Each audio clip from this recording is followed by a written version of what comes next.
I am going to do some ASMR today. Today is just going to be a bit of kind of a ramble. This is my first video. I'm feeling nervous. Why am I feeling nervous? It's okay. I have talked to the camera so many times on other social media, but it's always been like loud and not calming, so I am going to try to make this as calming as possible. Today I wanted to talk about something that I've just been thinking about recently, because I am someone who I listen to a lot of contemporary music, and recently I decided I wanted to listen to some older music from before I was born and just see what it was about. I feel like, I knew some stuff from my parents, but I never, developed my own personal taste. I think a lot of my taste for older music came from the stuff my mom liked and my dad liked, or at least just like my familiarity with the genres of the day, those days or whatever.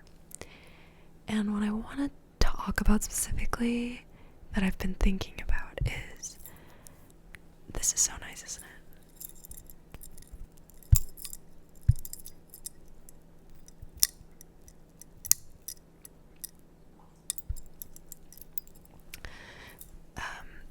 The decade that stood out to me the most, I think, was the 80s.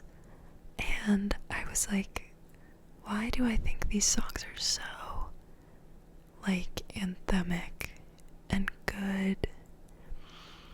And I think what I concluded from listening to them is that I find that people in the 80s making pop music were so passionate and just so in love and just so willing to just be in love and be really loud and unashamed of it. And I was thinking about the music that I grew up listening to, and I feel like even now, I think this is still true. I don't know exactly when it started. I think it probably started in the 2000s. And I'd be interested actually to do kind of some more research about this, see if anyone is talking about this phenomenon. But in the 2000s, it kind of seems like people got really cynical, and it suddenly became very uncool to be in love. And I find that really interesting. Just some more sounds because I am liking it. But I found it so interesting because even I think in the 60s and stuff, a lot of the popular music of the time, they were love songs. They were really about being in love. And specific songs that are coming to my head from the 80s are, I think it's REO Speedwagon, I Can't Fight This Feeling Anymore. That song is so crazy. That crazy in the sense that if someone said that now, I think it would be weird. Like, I can't fight this feeling anymore. I've forgotten what I started fighting for. Like, especially with the production is so big and like, oh, sorry. The production is so big and like grand, and another example, what's that song? There's a song, or you know that song, like Alone, like, you might know it from Glee if you don't know it from the 80s, if you watched Glee, but how do I get you alone? Like, it's just like, it's like, I like that they're kind of almost all like sort of yelling, like, but it's just like this like really like untamed love. Or love is maybe not the right word, but it's definitely passion. Like, it's, I think it is love and it is passion, and it's just like, you know, I think even people now make fun of Every Breath You Take, which is the Police, I think. And that's exactly the point, I think, because every breath you take is like, I get that is like maybe more on the creepy side than some of the other songs, but honestly, How Do I Get You Alone is also like, it's almost like now it would be creepy, but I just think like that was the tone of love. It was like such crazy love or passion or desire. It was so strong. There's a bunch of other examples, but they're like escaping me right now. I think it's another REO Speedwagon song. I'm gonna keep on loving you. It's the only thing I want to do. I don't want to sleep. I don't want to eat. I just want to keep on loving you. I just, like, the way that they were talking back then was insane. In a good way. Like, I loved it. And I think I love it so much because I think the music that I listened to growing up was really kind of jaded. Maybe, I think instead of love, like, there was a lot of more like sexual themes. Like, it wasn't about love. Like, I think it became uncool at some point to like be screaming about love the way that they screamed about love in the 80s.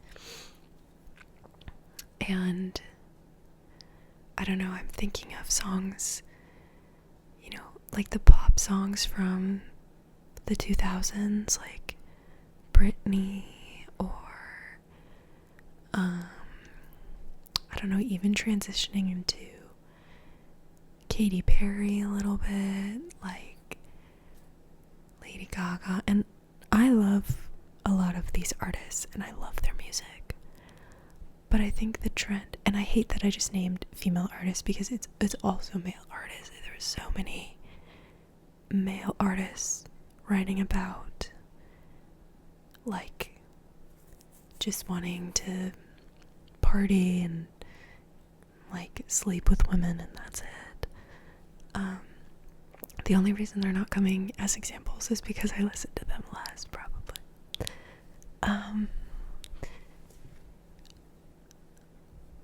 But I think at some point it got kind of lame and almost like childish to be in love. And I think that's where, like, this just popped into my mind. So forgive me if I haven't followed the thought all the way through, but like One Direction, I feel like had songs that were like, you know, because they were more PG, they had more love songs, but they were just seen as kind of like this juvenile band. And I feel like, yeah, a lot of artists having their breakout moment was trying to make this statement that they like weren't doing like these cheesy love songs. And I think in general, like, a lot of the music that I grew up listening to, like, was cynical or just like kind of, I don't know. Cynical makes it sound like, I feel like it's almost like it's like embarrassed to be in love. Like, I feel like there was a cynicism that existed in the music that I was like growing up listening to. So it's so refreshing to me to hear someone just yelling about, I'm gonna look this up really quick. There's like some other songs I'm thinking of.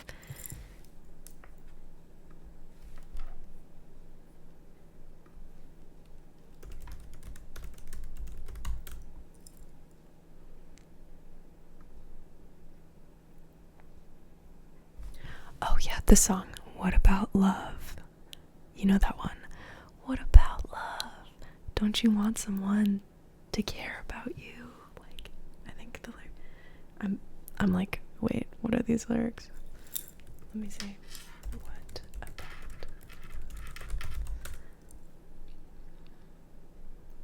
Yeah. What about love? Don't you want someone to care about you?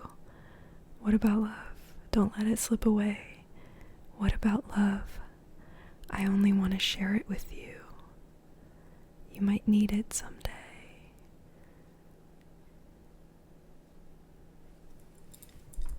I mean, and it's like, it's that, and it's like the lyrics, and also that they were kind of yelling.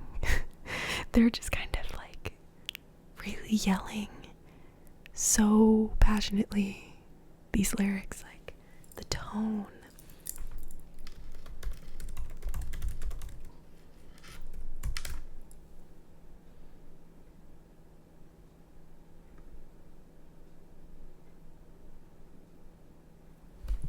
Yeah.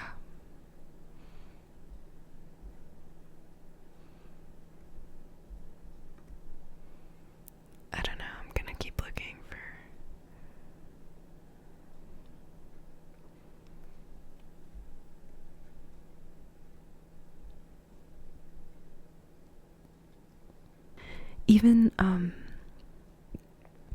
Even breakup songs, like I was listening to Total Eclipse of the Heart, which is beautifully dramatic. Like, it's so total eclipse of the heart. It's and that's love was loud, heartbreak was loud.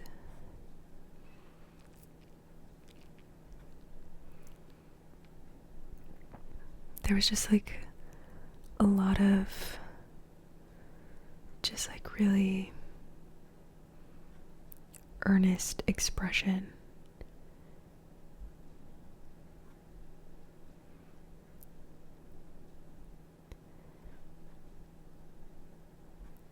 And I'm looking through a list right now, and there's definitely songs that are also like just sexual, but I think it's not, it's more so that like, it's not that the sexual songs didn't exist, it's that the love songs didn't get a bad reputation because they were about being in love, where I think now more earnest love songs, I think like successful love songs these days have to be like a little more tongue-in-cheek. They have to be a little more like self-aware. Not have to be, but like kind of are. And I feel like, yeah, I don't know. And I think that I wonder, obviously I wasn't alive in the 80s, but I wonder if it was reflected in the way that people spoke and acted in real life. Like if it was reflective of that, like if there was less of this cynicism. I'd bet probably, I would bet so, because I think the music that people make now reflects like a true reality of how people talk to each other and talk about love and stuff. Almost like a, hey, I'm gonna talk about love. Sorry in advance for making you cringe or whatever, you know.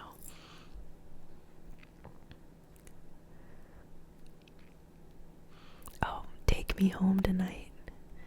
I don't wanna let you go till we see the light. See, that's not really about love, but it's still like, I don't know, everything was just passionate. How will I know if he really loves me? Yeah. They're just not making them like that anymore. And like, this isn't shade, because I love so much contemporary music and I listen kind of almost exclusively to it. But I think when I think of contemporary love songs that I like, a lot of them are like a little cynical, or like they just have an extra layer of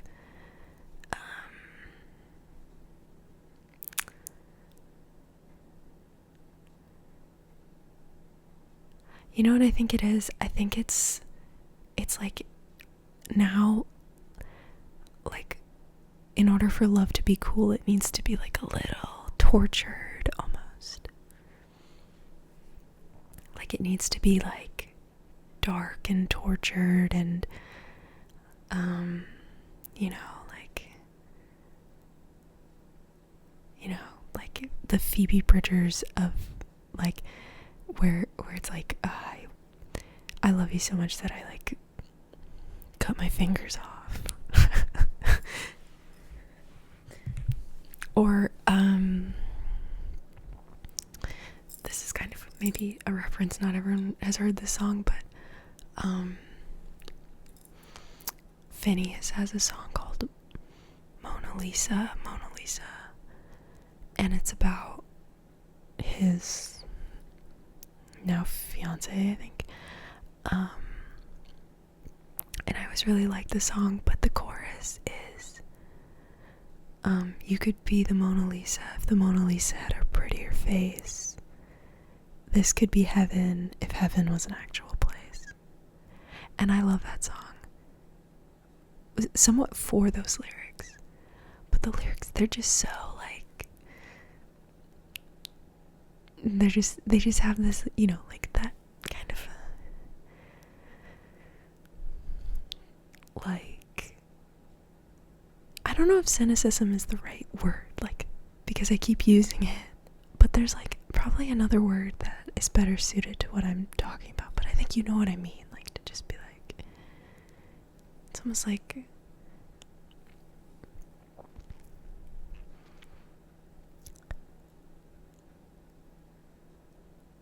it's like that you can't just be earnestly and passionately in love, because that would be a little lame.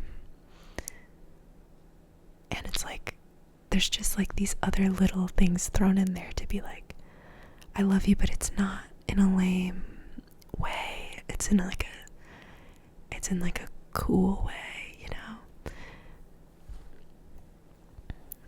know? Like another song that came into my mind that a lot of people have been, like, I've been seeing a lot of it online. People posting that Noah Khan song, Everywhere, Everything. I think it's actually an older one, but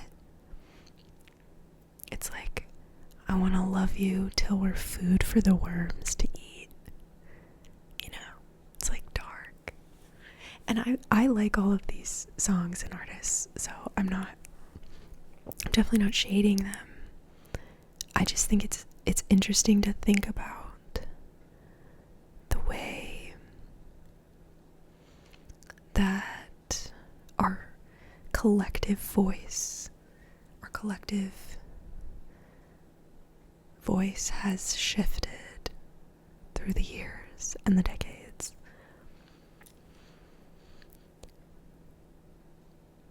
I remember listening to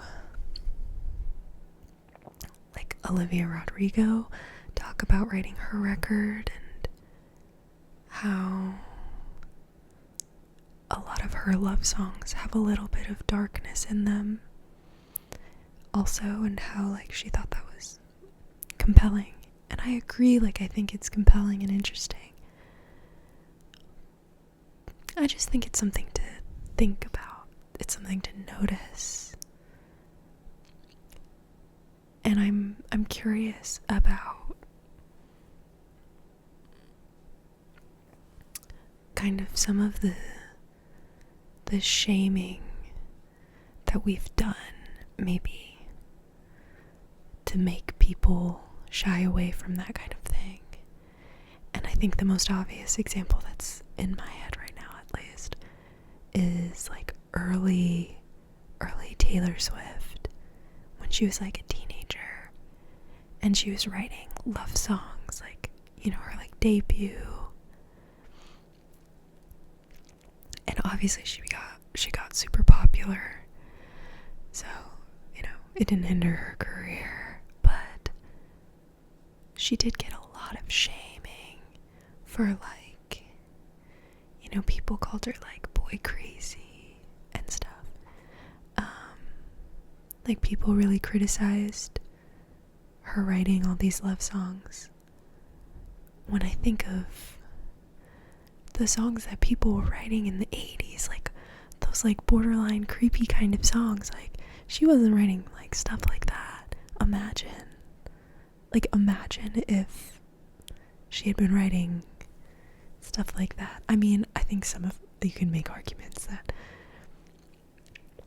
her like naming people, like actually putting their names in it, was like in the same vein, but I mean, she wasn't saying, you know, every breath you take, I'll be watching you. Or like, you know, the way that, like, I think like she still got so much, like, there was just like this general like disapproval of her writing all these love songs.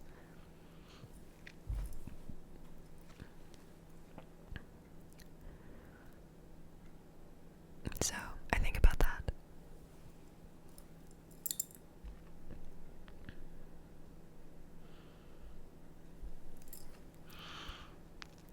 It makes me curious if like this trend goes beyond, like for some reason the 80s really stuck out to me when I was like listening to old music.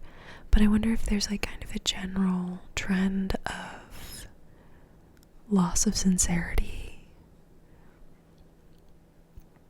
Like if you trace it back further and follow the through line. I'm trying to think of like the 90s, which is the obvious like in between. Let me try and I'm gonna look up some 90s songs.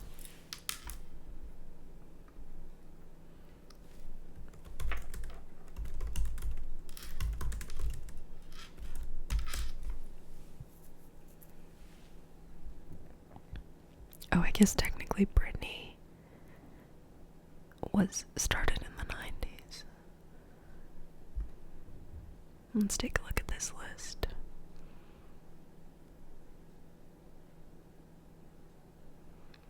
Okay, we've got like, I'm like kind of questioning this list. Was this 90s? I guess it was. You've got Hit Me Baby One More Time, Bye Bye Bye, In Sync, Say My Name, Destiny's Child. Yeah, we're not really writing about love anymore.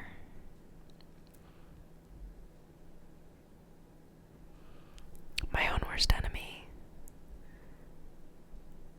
Spice Girls. They weren't really writing like Wannabe, like they weren't really, okay, forgive me, I don't really know that much deep, I just know the main Spice Girls songs, so I don't know, but I don't feel like these were like really crazy love songs. Blink 182.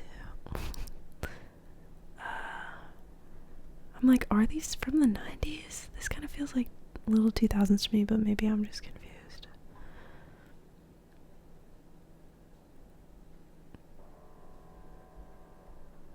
Creep. Now that's creepy, but like on purpose, so it doesn't count. Okay, Kiss Me by Sixpence None the Richer. It's like, it's a love song, but it's not. I guess it kind of does feel like a transition song.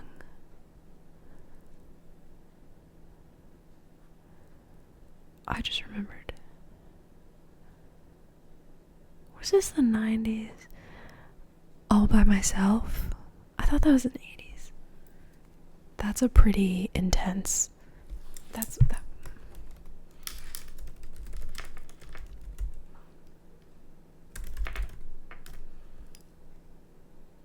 Oh yeah, that came out in the 70s. I don't know. This was like maybe a Whitney version came out in the 90s or something. That, talk about passionately unafraid to be embarrassed. That's a brave song. Maybe we're just not being brave. Or maybe it's a different kind of bravery. Maybe it's more the bravery of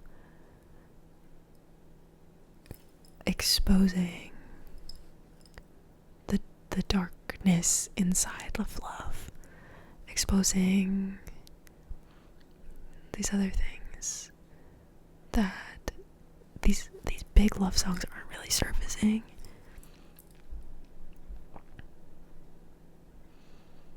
Or maybe we're just cynical now, and we just don't love like that. I don't know.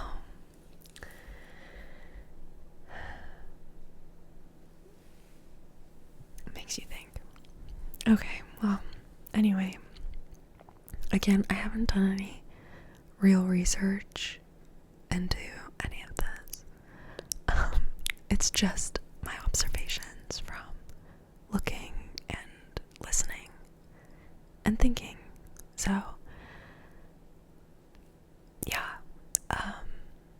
that's just my thoughts, and I just wanted some way to get them out a little bit. So, don't put me in prison for any reason. I don't know if I committed any crimes, any social faux pas here with my opinion, but I'm sorry if I did. I don't know.